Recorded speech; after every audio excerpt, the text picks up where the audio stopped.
All right, here I got another BP2 module that done crossed my desk. This one has a little bit more damage. As I'm peeling back the layers,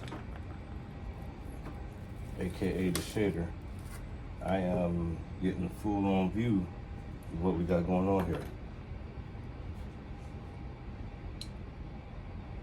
Looks pretty routine. Slight board damage as we go down, but nothing significant. You see a lot of abrasion all the way over here, all the way across. That abrasion led to a shearing of the shader itself. And this is where we get into where the real impact happened.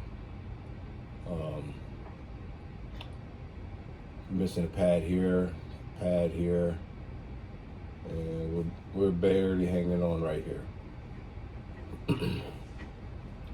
So I'm more likely going to do a 4-block right here. But first things first, I want to lay these pixels down right here. I want to just get that out the way.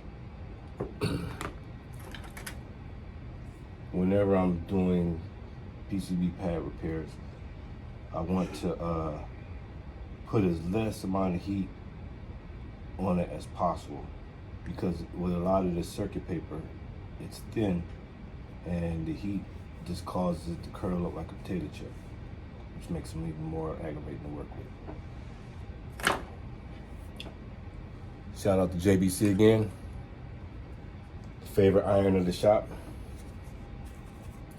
I'm telling you, cordless is the way to go.